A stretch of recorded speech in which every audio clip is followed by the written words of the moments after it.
here in person, CT, with DJ, here to break down the big UFC card, London 286, Edwards Usman 3.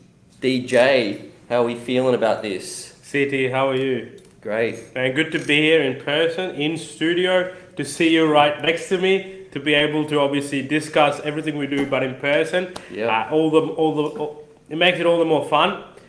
Man, big card.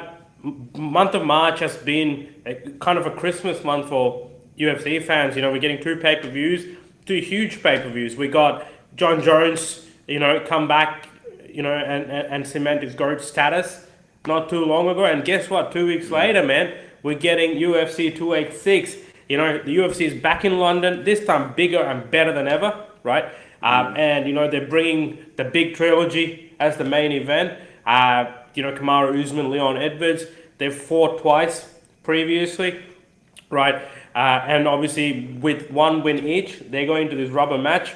A lot of eyeballs on this, man. Like, can Kamaru Usman bounce back? Can Leon Edwards repeat what he did? So, man, super excited. And, it's not just the main event. What's been the trend with UFC is like they're now stacking these cards regardless of what these cards. We've been used to Madison Square Garden being a stacked card, but now we're seeing every single card being a stacked card, and there's some exciting fights in this in this event. So, man, overall, I've got a question for you though. Yep. UFC 286, we're back in London, O2 Arena. Now, since the pandemic, since COVID, we've had, I think this is the third event, if I'm not mistaken, in the UK. Do you think this is the biggest event that the UFC are holding since post-pandemic? I do. I think that obviously UFC, they try to better themselves each and every event. The crowd, fans take on board, become fans of the UFC after every event that they've seen. Yeah. And it's delivered. All the UK cards, Absolutely. There's been a fight night that was as good as a pay-per-view. Yeah. But it doesn't get any bigger than this, DJ, in terms of lineups, star power, the champ, Rocky Edwards. One of the best moments of 2022 for me personally. Absolutely. What's your initial thoughts on this matchup? I agree, the man. Third one. I agree 100%, and I agree with you. I think this event is the biggest in terms of the magnitude of the event, what's on the line, in terms of the belts, number one statuses is all going to be on the line. Look, the first one since pandemic was a huge event as well, because we were starved for action. We didn't have that crowd back. UFC were just getting on the road, and to go to the UK and to see that crowd reaction, we've noticed it. Anywhere there's a good crowd, the card gets elevated. We saw that in Paris. We saw that in Perth not too long ago. Look, and the UK crowd delivers every single time, especially when they have local fighters. This time they have a champ, homegrown, like a UK champ. He trains out of UK, and he's obviously, the welterweight champion at the moment. Man, look, like you said, massive stakes, right? Kamaru Usman, before that loss to Leon Edwards, was number one pound for pound, right? No joke, right? And he was going out there and he was destroying his opponents. And he was fighting all the top contenders in that division, right? And what appeared to be in that last fight, another win for Kamaru Usman as just BAU, right? And then that last, just as the fight was about to wrap up, Leon Edwards brings out that beautiful kick, right? And ends the fight, claims the title. Crazy, man, crazy to think. As you said, such a heartwarming story, such an amazing story. Was amazing to pay witness to it and to react the way we reacted, where we were watching that fight, and like screaming out loud, like while driving. So it was crazy. But hey, man, now they're repeated, right? Here's my thing. Like, do you think that kick was it was just luck? Well, I think obviously there was luck involved, but obviously you need skill to execute, skill to bait, lead, lead with that, with the feint, and to get him, it was a game plan. It was a move. It was a last minute sort of move to try to execute a kind of a Hail Mary, but there was skill involved. Yeah. So I think, a little bit of element of luck and skill. 100%. but it was obviously it was late in the fight, man. He was losing. Absolutely. And here's the interesting part with this fight. So we've had both of these guys fight almost, I guess, because they fought once, and that was a pretty one-sided win for Kamaru Usman. Leon Edwards, came out short on that day, and then we had the second fight. Now the first round was a big surprise. Took Kamaru Usman down straight away. Started controlling him. No one's done that to Kamaru Usman so far in the UFC, and we were thinking, oh wow, what's this? We've never seen this before. Then again, round 2 starts, and we get to see the Kamaru Usman we've been accustomed to in the past few events.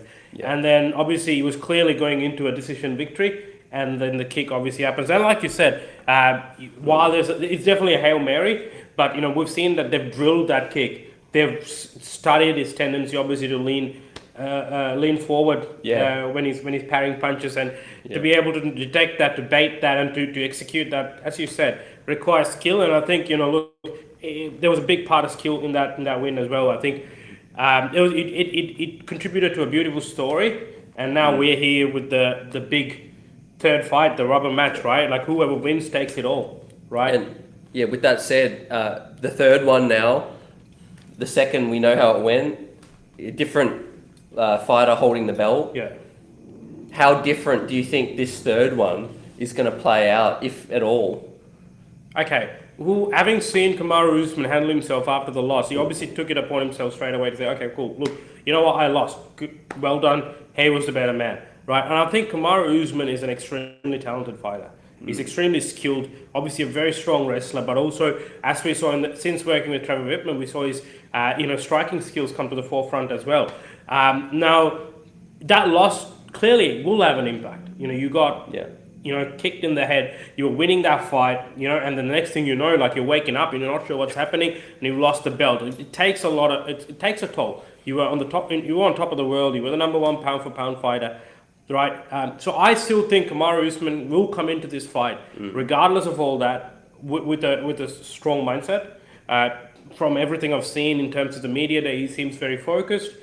He seems to know and understand where it went wrong, right? And I think the big win for Kamaru Usman was accepting that defeat, right, and not blaming it on anything, accepting it, giving props to his opponent, and saying, okay, let's get back right into it. Let's get on the grind. Let's get this back, right?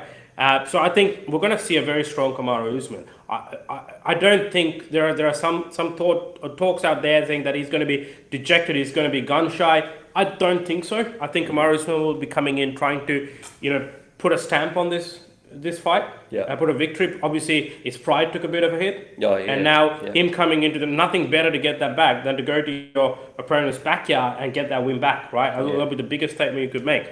For Leon Edwards, there's again a lot of talk about, hey, it was a lucky kick. There's no way he's going to repeat that. Kamaru Usman's going to run through him. I don't think so. I think Leon Edwards has only lost to Kamaru Usman once at the start, and then we've seen him put together a win streak, right? He hasn't necessarily had the caliber of opponents that Usman faced, but that's not because of anything else. It's just a string of bad luck he had, right? Fights falling off. He accepted to fight Chimaev and no one did, right? So he's I reckon we will see a better version of Leon Edwards as well. Especially, I think he's the type of guy I feel would perform better in front of his own crowd. Yeah. Right. He's also has a sense of pride, and he's always been talking about defending in home soil, fighting in home soil, and he hasn't had that in a while. Yeah. Right. And there's an interesting stat that he pointed out. He's never lost in the UK. Right. Yeah. This is such a close fight. You just can't really, pick a clear winner. But that's the formula. That's the recipe for an amazing fight, and that's exactly what we're going to get, I feel. Yeah, definitely. And the crowd. Quick thoughts on the crowd and predictions, I guess. Look, I'm going to say it's going to be a pro Edwards crowd, obviously, right? The UK champ, and we know how rowdy the UK bunch gets in terms of these UFC events. So we're going to hear some boos when Kamaru Usman comes out, right? In terms of predictions, it's a bit of a tough one. As I said, it's such a close fight to pick. But you know what? I'm actually going to get you to go first. Okay. You know what I mean? Let's flip this around, man. let me mirror what you just said about the crowd. You know, first and foremost, it'll lead into my point. But we you know, coming off Perth and seeing the Volkanovski crowd, you know, I can only imagine what a packed O2 arena is going to be for their champ. This time it's their champ who has the belt. But also I got enormous respect for Kamaru Usman, who, let's not forget, before this loss, DJ had barely ever lost. So, and was dominant, was absolutely dominant. But every fighter does meet their match, you know, and it just seems like Leon Edwards, something about him in terms of where he's at in his career, his shape, his physique, his mental approach, all of that, just seems like, for me, he's that guy to just dethrone Kamaru Usman. And I think he's going to do it again. Do you but think this could go the distance again? You know, I'm not going to predict a finish. I think this could go the distance. Do you think Leon Edwards is his match though? Do you think Leon Edwards is Kamaru Usman's match? Yep. Okay, I don't know, man. Like I feel like who else? You know, like man, I feel like Leon Edwards could be like if Usman was Batman, Leon Edwards could be like Riddler, right? Like the real Joker is Colby Covington. I feel like they're like that yin and yang. Okay. Man, it's a tough one, right? But I'm gonna disagree with you actually. Okay. I'm gonna go with Kamaru Usman on this one. Wins it back. I think he wins it back. I think. Hey, look, you know, let me tell you this, right? This could be very how do I say it? Very bold of me, but I think he wins it back. But then, if he does win it, I think he calls it a career. Okay. I think so. Wow, that's huge. Yeah. Well, I mean, he's 36. Win it back and then hang it up. Hey, look. You know, I've seen some of his interviews where he's talking more and more about how, you know, obviously his daughter's growing up, like, you know, how long can, you know, you do it for. The fatherhood demands a lot more from him and he wants to be there. And I think even in this training camp, he had to stop camp midway to go attend one of his daughter's events. And that's great and amazing to see. So obviously he's made all the money and I think he's achieved. I mean, you cannot shake the fact that you were pound for pound number one, regardless of where you are now. Yeah. You can't shake the fact that you were one of the dominant welterweight champs. And let's be honest, he's going to be in the Hall of Fame, right? Yeah. So you kind of have got everything you want, right? Yeah. And one of the interesting things that I noted was when someone asked him why the UK, why do you want to fight in the UK? And he said, look, I've done everything, right? I've headlined Madison Square Garden, I've headlined Las Vegas, I've been like pound for pound number one, I've been the welterweight champ, been dominant. I haven't done a main event, a big main event like this in London outside of the US, and I want to do it. Look, what about maybe if they were to do, let's say he wins, but they were to follow through with Africa? That's a good question, man. Like, you know what I mean? You stumped me. And as I was saying that... UFC's going to roll out the G's. Say, we can't have our prize fighter not fight in Africa. As I was saying, oh, he hasn't fought outside of the US, I started realizing, hang on, there's UFC Africa. But how close is it to fruition? I know knows. Dana White's very... Yeah. It depends, right? If there's already something in the works, that'll probably keep him there. Let me stand corrected there. If UFC Africa's in the works, that definitely will make sure that he stays in the game because that'll be a big sort of jewel in his crown, right? To be able to go headline from where he's from, right? So I think that'll be huge. It could be a win-win where they give him more time to be with family because Africa might not be ready for 6 more months or 9 more months. Let's say he's the champ and he wins the belt back. Maybe they create an interim situation and then he gets that chance to close it out in Africa. Absolutely. Man, UFC Africa is definitely that X factor in there. But hey, here's one thing quickly on while talking about this. What's next though? Regardless of, like, let's say, if Leon Edwards wins, what's next? Great question. You know, we can't reveal all our cards because we've got the breakdown. But initially I'm thinking definitely, I think he's going to be up against probably, the top of the welterweight division, which could be Conor McGregor. It could be, hey, if you saw Ariel Helwani's interview with Conor, he's focused on welterweight, it seems. His face is out a little bit. Or it could be Colby Covington. Hasn't fought in a while. I don't know if No? Colby. Yeah, look, I don't know if Colby will get a win, but like I feel like there's a few things, and we'll talk about in the recap. But can I say something? I'll start with this. I'm Yeah. probably going to be giving out a lot of controversial takes today, and people are going to hate me for this, but I'm going to still do it. I feel like, regardless of who wins, next is Hamza Chimaev. Oh, yeah. That's what I feel, right? Yeah. I feel like that. And I Yeah. think it's a big fight, a huge fight. Oh. And Hamza said, look, I'm finding it hard to get to 170. An incentive would be for him to fight for the belt. Yeah. But we don't know. Like, if he's definitely confirmed that he doesn't want to make 170, then it also doesn't make sense. And why would you top fight for the title and then vacate it? True. So there's a few things. But I don't know if something tells me it's Hamza Chimaev, because he hasn't fought in a while. He doesn't have a fight booked. Yeah. Right? You know what I mean? So Yeah. and he's a big draw. They right? could have been, yes, could be saving him. Yeah, I mean, that's the closest route for him for a championship, right? If you look at middleweight, there's still a few others before him. He'll have to fight a Robert Whittaker before he could, try and fight for a title. Yeah. Right? So, and you never know how that goes. It's a tougher path, right? So that could be a possibility. Gilbert Burns is fighting Masvidal. If Leon Edwards wins, if Burns wins and Edwards wins, that's a new matchup. Yeah. We haven't seen it. Yeah. If Leon wins and Masvidal wins, man, that's a money fight. Yeah. Masvidal, that's a big title shot, right? Yeah, Masvidal Edwards. That's Yeah. big. I don't think Masvidal really deserves it, to me Yeah. personally. He's hardly been active. He's been losing Yeah. a little bit recently. Yeah. But look forward to continuing this one.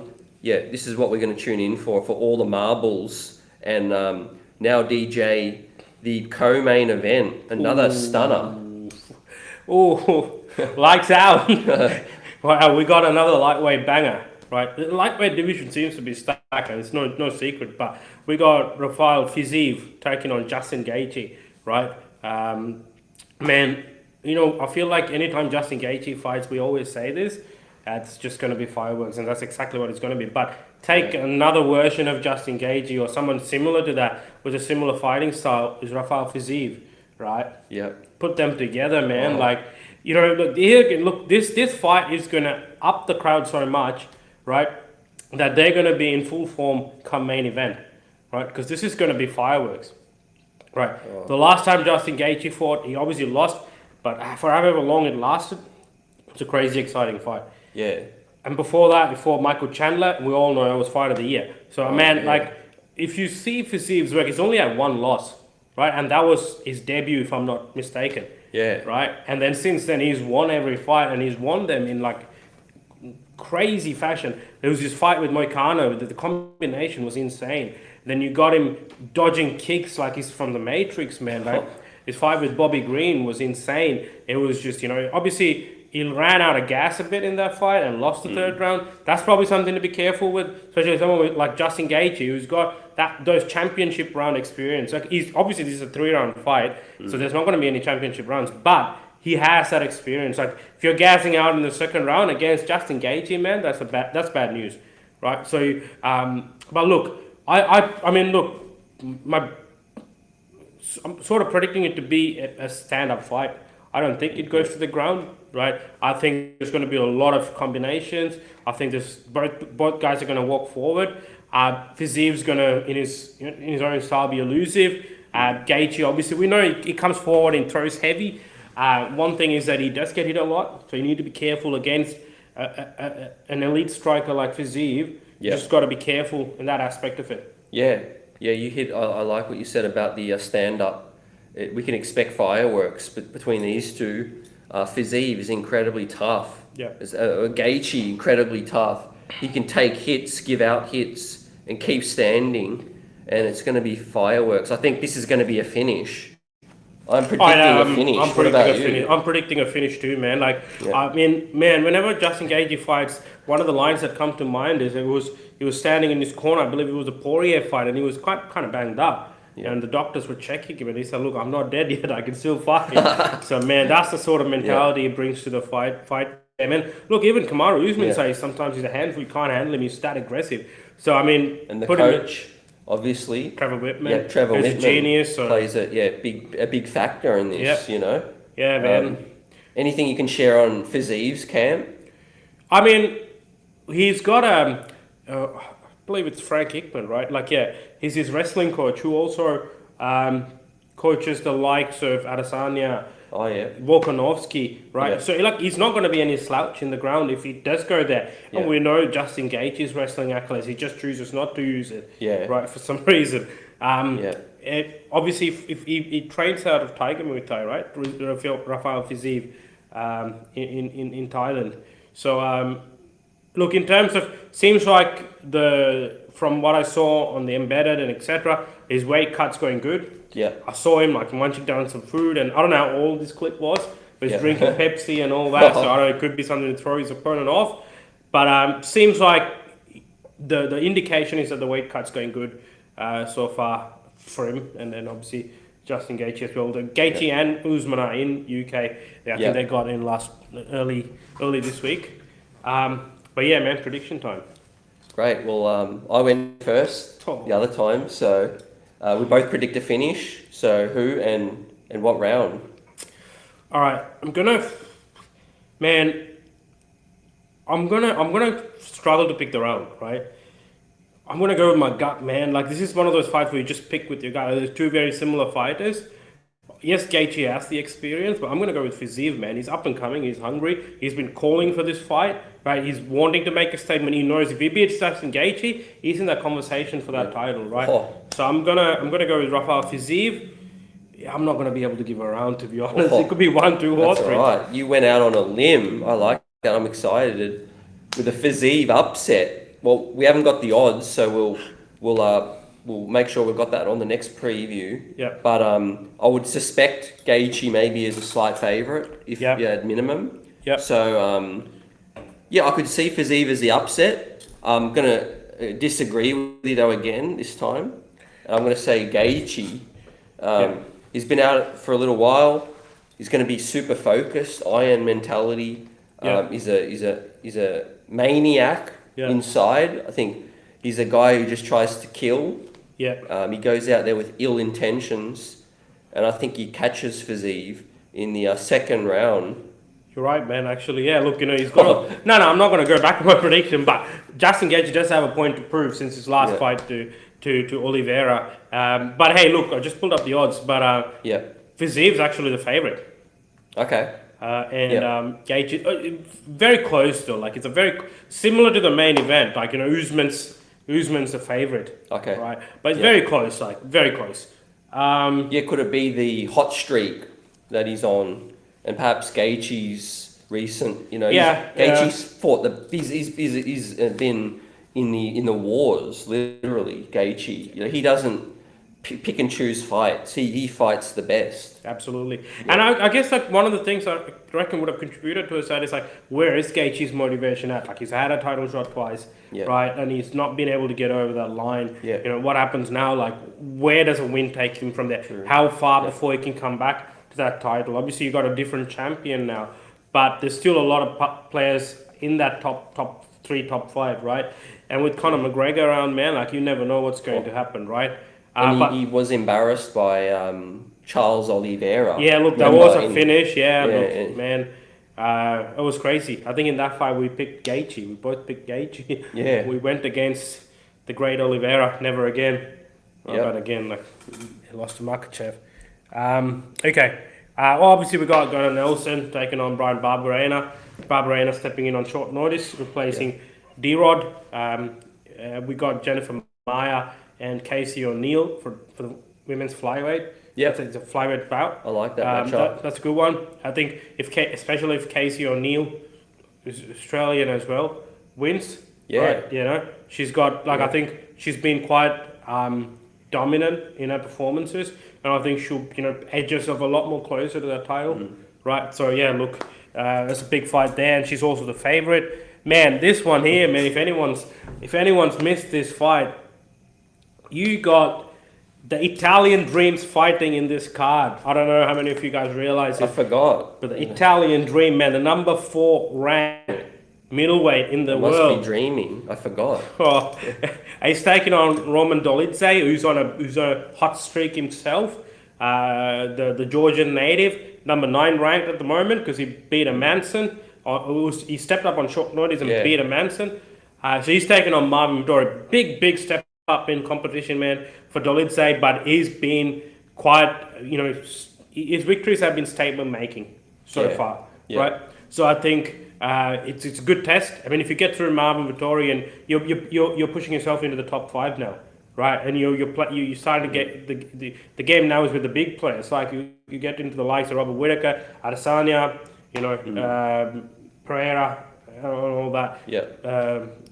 Kananaya. So man, pretty excited for this fight, to be honest. I think a great fight to start the card.